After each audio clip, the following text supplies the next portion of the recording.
Doa Bapa Surgawi, terima kasih Tuhan di pagi yang indah ini Tuhan telah bersama-sama dengan kami.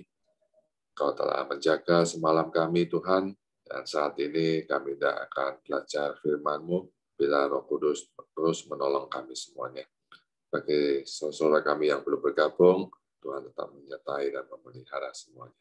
Dalam nama Tuhan Yesus kami sudah berdoa. Amin. Amin. Ya, terima kasih Pak Indrawan. Shalom Bapak Ibu Saudara, selamat pagi. Seberapa kita yang hadir, kita tetap semangat untuk belajar kebenaran firman Tuhan. Nah, materi hari ini itu masih 9 tanda gereja yang sehat, tapi bagian yang terakhir Bapak Ibu, ya, yaitu kepemimpinan gereja yang alkitabiah. Jadi gereja yang sehat itu ya meringkas secara cepat ya. Nah, ini mesti diingat ini mestinya. Beberapa eksposisi teologi alkitabiah yang kedua, jadi apa yang dikatakan Alkitab, diajarkan Alkitab itu yang disampaikan. Lalu Injil, apa itu Injil? Fokusnya adalah Kristus. Masih ingat Lukas pasal 4 itu, saudara-saudara, ketika Yesus membacakan kitab Yesaya, itu ayat yang berkesan sekali bagi saya ya. Ketika mau turun untuk duduk di tempatnya, maka firman Tuhan mengatakan apa? Semua mata pandangannya ya diarahkan kepada Yesus. Wah, ini luar biasa. Jadi khotbah jemaat harus menemukan Kristus, gitu ya. Pengkhotbah menyampaikan firman, maka Kristusnya yang menonjol, saudara. Itu yang harus diingat ya. Jadi jemaat ketika beribadah, mendengarkan firman Tuhan, mengalami Kristus atau menemukan Kristus. Yang keempat, nah ini yang penting juga, pemahaman Alkitab tentang konversi atau pertobatan sejati atau perubahan terus-menerus. Ya, itu penting. Kalau sudah lama menjadi orang Kristen, tapi hidupnya tetap nggak berubah, nah ini dipertanyakan. Apakah yang salah berita yang disampaikan karena tidak pernah menyinggung, ya, mengajarkan tentang perubahan atau pertobatan, atau yang kedua, yang bersangkutan memang istilah Alkitab bebal ya Bapak Ibu ya, hatinya keras. Jadi firman Tuhan seolah-olah tidak menyentuh hidupnya karena keraskan hati itu. Jadi tidak berdampak sama sekali, saudara-saudara. Nah, itu tanda yang keempat. Yang kelima, pemahaman Alkitab tentang penginjilan, saudara-saudara. Jadi gereja tidak lepas dari penginjilan dan pemuritan, nanti kita akan lihat. Lalu yang keenam, ini yang penting juga ya, pemahaman Alkitab tentang keanggotaan gereja. Kemarin kita sudah belajar, bahkan renungan singkat saya ketika baca kitab Yosua ya, di situ ada tempat yang dikhususkan. Ketika saya baca itu memang sepertinya membosankan. Ini kan pembagian tanah. Yang satu dibagi, dipisahkan menjadi kota-kota perlindungan. Ya, masih ingat. Lalu yang bagian berikutnya, khususkanlah tanah-tanah penggembalaan.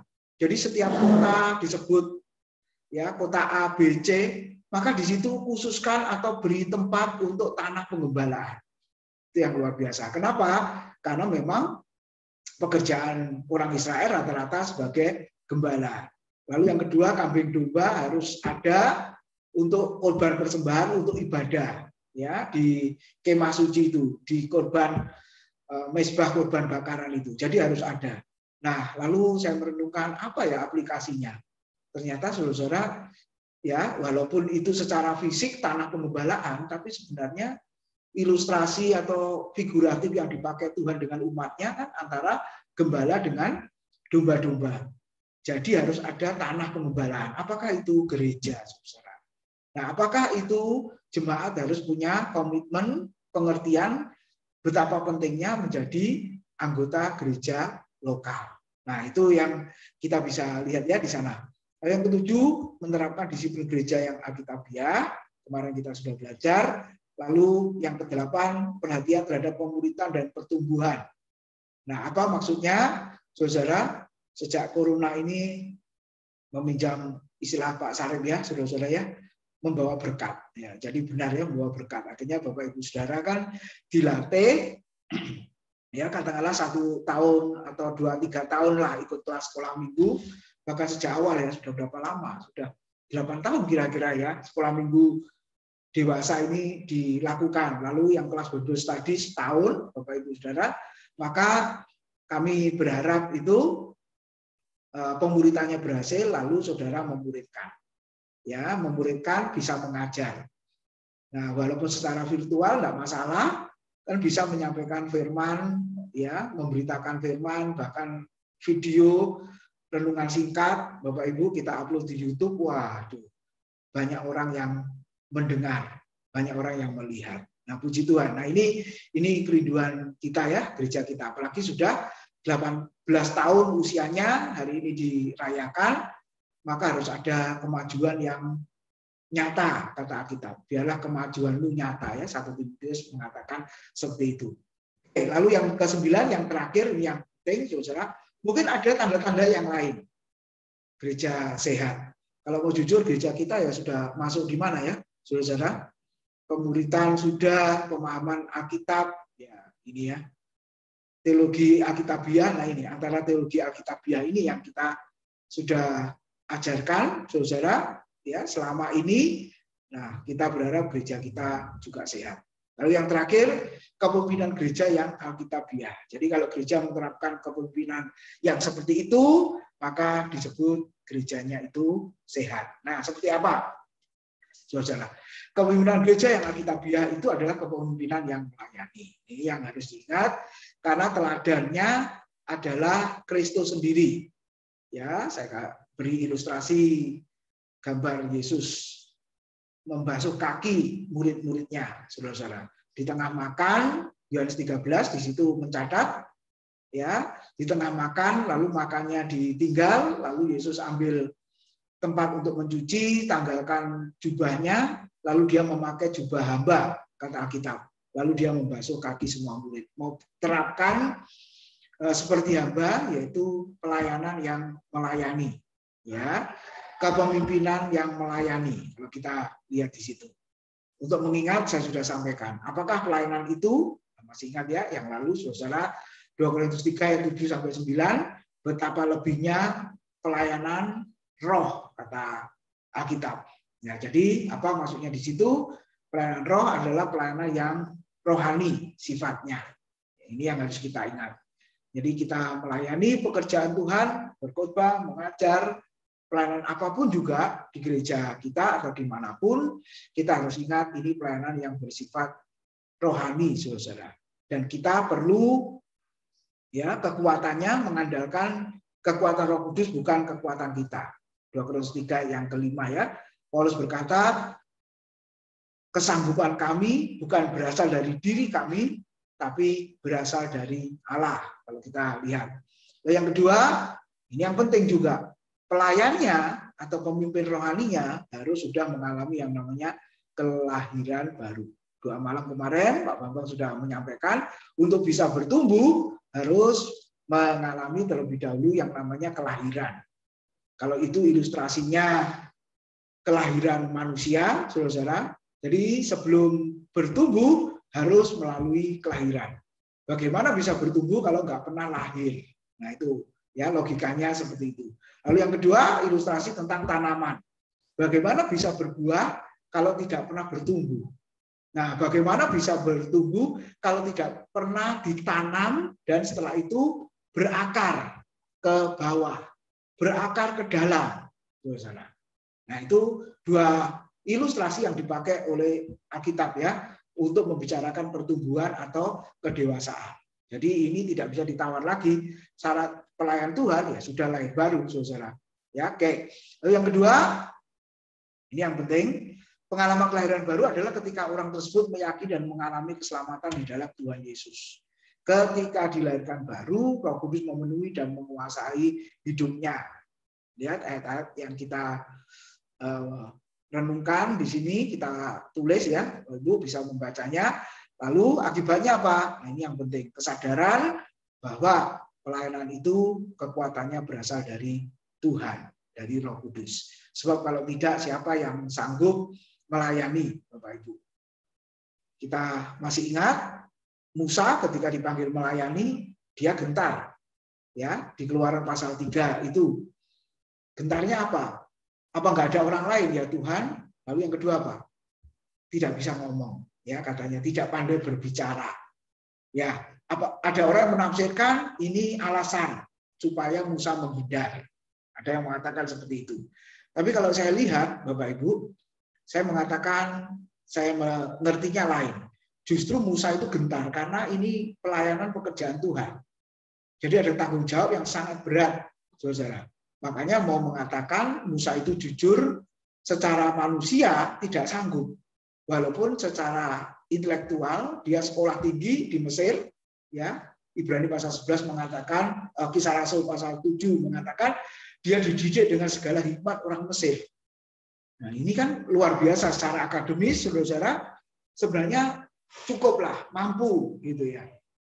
Tapi kita lihat Musa gentar sampai dia berkata, utus saja orang lain. Aku tidak pandai berbicara. Artinya aku tidak sanggup, tidak mampu. Yeremia juga di pasal 1 jelas dia mengatakan aku ini masih muda. Ya, berikan saja orang lain. Nah, selalu menghindar begitu, saudara. Kenapa? Karena pelayanan itu, saudara, ini perkara rohani dan ini tidak bisa mengandalkan kekuatan intelektual, ya, kemampuan diri, saudara, ya, kecakapan, kesanggupan diri, nggak bisa. Makanya Yeremia juga berkata, berikan saja orang lain. Aku masih muda, belum punya pengalaman dan lain sebagainya. Tapi Tuhan mengatakan, meneguhkan apa, saudara? Sejak dari dalam kandungan ibumu, aku sudah menetapkan engkau sebagai nabi. Ya, nah siapa lagi? Mika. Amos, ya. Dia gembala peternak dari Tekoa. Dia juga berkata ketika diutus Tuhan menjadi nabi, siapakah aku? Aku ini hanya pemungut buah arah hutan, katanya. Ya, pekerjaan rendahan istilahnya. Tidak biasa melayani seperti itu, tapi Tuhan suruh. Paulus juga dia gentar sampai dia mengatakan kesanggupan untuk melayani bukan berasal dari diri kami, tapi berasal dari Allah. Nah, sama ya Bapak Ibu ya. Saudara juga kalau diberi kesempatan melayani kan ya alasannya macam-macam. Saya percaya bukan karena kemampuan tidak ada, bukan karena kesanggupan tidak ada, bukan saudara. Tapi itu tadi, karena ini pekerjaan Tuhan, jadi kita gentar untuk melakukannya. Harus dipersiapkan, sungguh-sungguh dipersiapkan lebih baik, supaya jangan salah ketika kita melayani Tuhan. Nah, itu adalah pelayanan roh.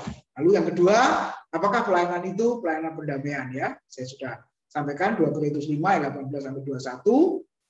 Di situ Paulus sebagai utusan Allah untuk mendamaikan orang berdosa dengan Tuhan. Nah, kita lihat dimulai sang pelayan itu harus mengalami pelayanan pendamaian itu sendiri, yaitu damai dengan Allah. Artinya, ya kembali lagi, lahir baru, dosa sudah diampuni, mengalami pelayanan Roh Kudus. Jadi tidak bisa dibalik. Jangan sampai berkata belum melayani pelayanan roh, tapi melayani pelayanan pendamaian, apalagi pelayanan kasih, saudara, lebih celaka ya, saudara. Tidak ada artinya itu di hadapan Tuhan. Oke, yang kedua, setelah menyadari Allah mengampuni dosanya, maka dia berdamai dengan dirinya sendiri, artinya menyadari bahwa dirinya orang berdosa dan memerlukan anugerah Tuhan. Yesaya 6 ayat 5, celakalah aku seorang najis bibir dan aku tinggal di tengah-tengah bangsa yang berdosa, bangsa yang najis bibir juga. Padahal Yesaya sudah berkhotbah di pasal 1 sampai pasal yang ke-5. Tapi pasal 6 dia ketemu Tuhan, dia menyadari itu. Saudara, damai dengan Allah dan akhirnya damai dengan diri sendiri, mengakui siapa dirinya. Lukas 5 ayat 8, Petrus juga berkata yang sama. Ketika dia menangkap banyak ikan, karena Yesus memberi nasihat, tebarkan jalamu, dan dia lakukan, apa yang terjadi, saudara? Petrus juga berkata, pergilah daripadaku, karena aku ini seorang yang berdosa. Jadi saudara lihat, Petrus bertemu dengan Yesus bukan hanya sebagai seorang yang sudah memberikan nasihat, sebagai manusia atau guru saja, tapi dia ketemu Tuhan. Kenapa? Karena dia sujud menyembah di situ dan dia menyadari bahwa dia adalah orang yang berdosa. Pergilah, katanya. Harusnya mengucapkan terima kasih karena nasihatnya dituruti dan dapat banyak ikan, tapi justru sebaliknya dia berkata, pergilah karena aku ini seorang yang berdosa. Engkau Allah yang kudus, engkau Allah yang suci, dan aku tidak layak karena aku adalah orang yang berdosa. Nah, itu damai dengan diri sendiri. Nah, kita Saya berharap kita semua juga menyadari ya, saudara, oleh anugerah Tuhan kita menyadari bahwa kita juga orang berdosa dan kita perlu anugerah Tuhan senantiasa. Lalu setelah itu, damai dengan Allah, damai dengan diri sendiri, damai dengan sesama. Ya, Ibrani 12 ayat 14 mengatakan, dan berusahalah hidup damai dengan semua orang. Saudara. Dan kejarlah kekudusan, sebab tanpa kekudusan tidak mungkin orang melihat Tuhan. Perhatikan, berdamai dengan orang dihubungkan juga dengan kekudusan di situ. Damai dengan sesama, artinya tidak memiliki musuh. Nah, kalau kita lihat di kitab Taurat, saudara, waktu Yesus mengatakan apa? Lukas ya, jelas ya. Kalau engkau memiliki, sekiranya dimusuhi lebih tepat ya, dikatakan apa? Bukan memiliki musuh. Memang kita seharusnya nggak punya musuh. Tapi kalau dimusuhi, saudara, Tuhan berkata apa? Berdoalah bagi mereka dan mintakanlah berkat. Gitu ya, saudara. Nah, itu artinya damai dengan sesama. Tidak memiliki musuh artinya, saudara, tapi bisa dimusuhi, bisa. Ya, karena kebenaran, karena ajaran bisa dimusuhi. Tapi Tuhan mengatakan berdoalah, mintakanlah berkat supaya ada perubahan ya, di antara mereka semua. Nah, setelah itu dapat mendamaikan orang yang sedang bermusuhan. Ini Matius 5 ayat 8. Tuhan berkata, berbahagialah orang membawa damai, karena merekalah yang disebut anak-anak Allah. Jadi saudara, itulah pelayanan pendamaian. Nah, setelah mengalami pelayanan roh, pelayanan pendamaian, barulah bisa melakukan pelayanan kasih. 2 Korintus 8 ayat 5 sampai 7. Saudara, ini sangat penting ya.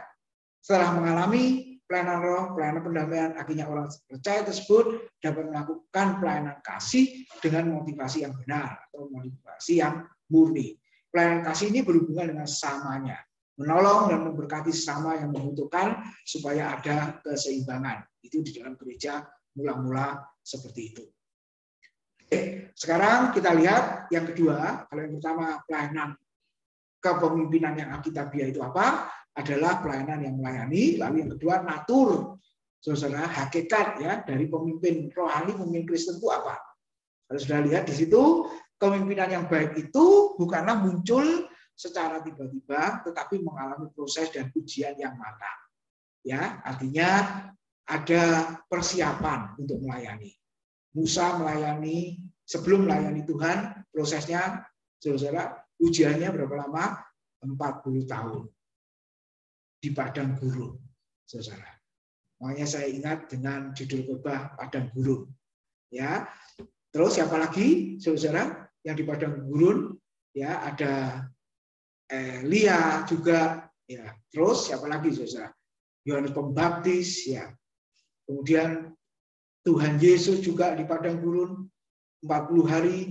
Kemudian Paulus juga. Mungkin saya dan saudara.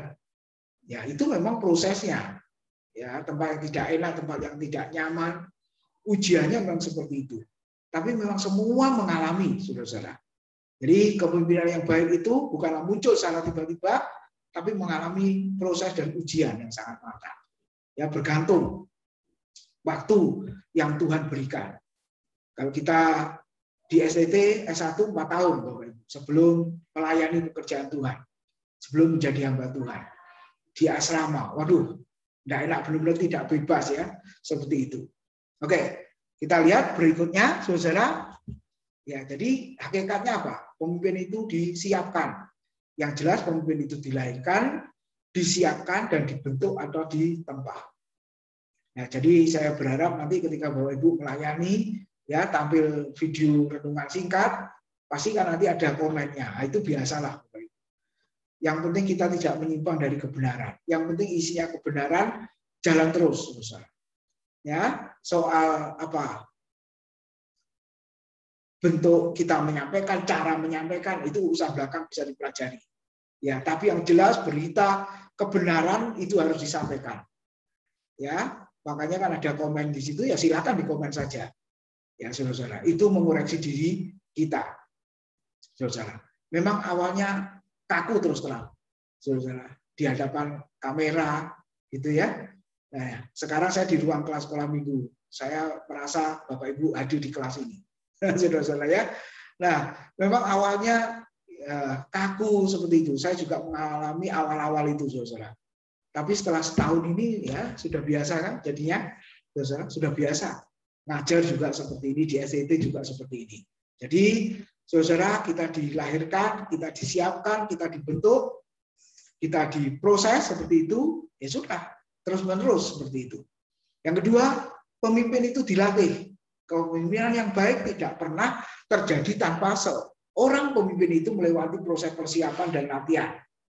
Ya, bahasa saya adalah memberi kesempatan kepada Bapak Ibu Saudara. Awalnya review firman Tuhan. Oke, jalan baik. Kemudian renungan video singkat, jalan baik. Ngajar sekolah minggu, saudara ya, yang dikoordinir sama Bu Emi David, juga jalan dengan baik. Ya, kenapa tidak? Kita tidak melakukannya. Itu merupakan latihan. Pasti lebih baik, ke depan lebih baik, berikutnya lebih baik. Pertama, kedua masih kaku, tapi ketiga dan seterusnya pasti sudah biasa, pasti lebih baik. Jadi saudara, kita lihat itulah gereja yang siap, yang sehat. Pemimpin mempersiapkan, pemimpin melatih jemaat, Bapak Ibu, untuk melayani bersama-sama. Lalu yang ketiga, ini yang juga penting, ternyata pemimpin itu juga diuji. Saudara, kita lihat dua tokoh di Alkitab mengalami ujian yang sangat berat, ya, Musa dan Elia.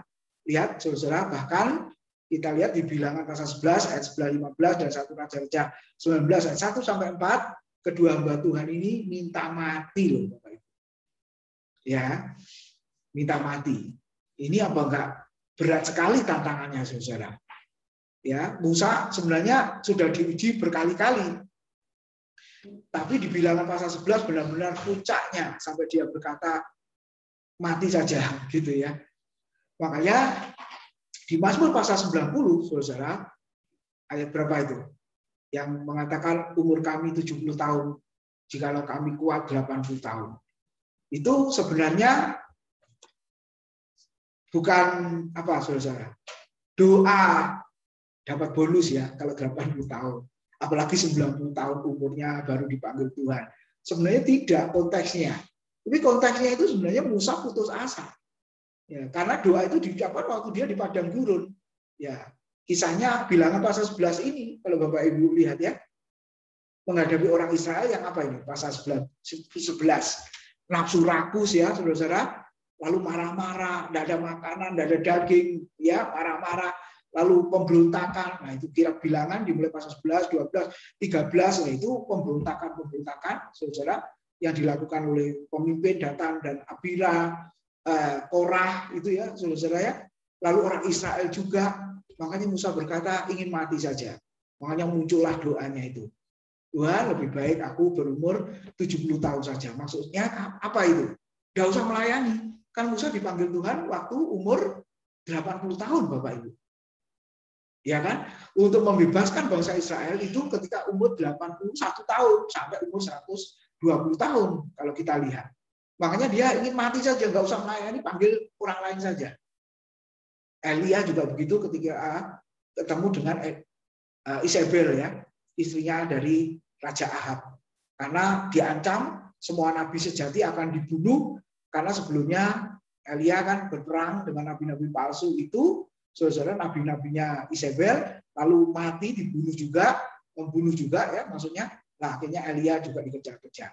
Nah, saudara, kita boleh menemukan ya masalah ujian yang seperti apa yang kita hadapi. Saudara, ya jangan sampai berkata ingin mati gitu ya. Saudara ya, nanti kalau mati sungguhan barulah menyesal gitu ya. Tapi kalau belum waktunya mati ya tidak akan mati. Jadi saudara, kita bisa melihat masa ujian adalah proses yang mendewasakan seorang pemimpin untuk dapat berdiri teguh pada panggilan dan tugasnya. Ya, seperti pengakuan dari Watchman Nee bahwa dia merupakan seorang yang tetap berdiri manakala semua jatuh berguguran karena berbagai tekanan, kekecewaan dan keadaan yang tidak berpengharapan. Ya, memang secara psikologis menular ya Bapak Ibu. Ya, orang kalau jatuh rasanya kita, loh kok kamu jatuh, saudara ya, kok kamu berdosa, kok kamu lemah, ya tanda petik menular, ya memang iya, Tapi kita melihat nasihat dari hamba Tuhan ini, walaupun seorang yang lain berguguran karena berbagai tekanan, kecewa, dan keadaan tidak berpengharapan, maka kita harus tetap seorang yang tetap teguh berdiri. Nah, kita ingat ya, yang dikatakan Paulus tadi. Kenapa tetap teguh kuat berdiri?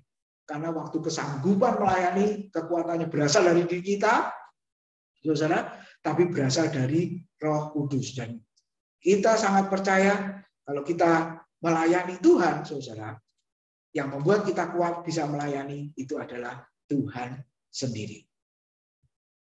Nah, kita masuk ke bukunya Mark Dever itu, saudara, memberikan 5 hal, 5 aspek. Ya, jadi kepemimpinan gereja yang Alkitabiah itu memiliki 5 aspek. Nah, aspek yang pertama, konteks jemaat, nanti kita akan lihat persyaratan Alkitabiah, lalu natur, ya, karismatik, apa itu? Nanti kita akan lihat keserupaan dengan Kristus, dan yang kelima, hubungan kepemimpinan dengan natur dan sifat Allah. Nanti kita akan lihat. Oke, sampai di sini dulu. Ada yang mau ditanyakan, Bapak Ibu? Ya, silakan. Kalau ada yang mau ditanyakan terlebih dahulu sebelum saya sambung, silakan.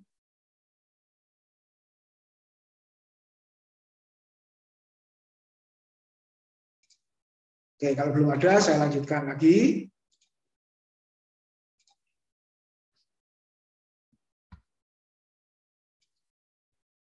Ya, nah apa artinya konteks jemaat? Sebenarnya kepemimpinan ini, saudara, tidak dilepaskan ya di dalam peran dari jemaat atau gereja, apalagi lebih spesifik yaitu anggota-anggota jemaat. Dalam hal ini, ketika mengambil keputusan, sebenarnya siapa yang memberi keputusan di dalam kepemimpinan itu?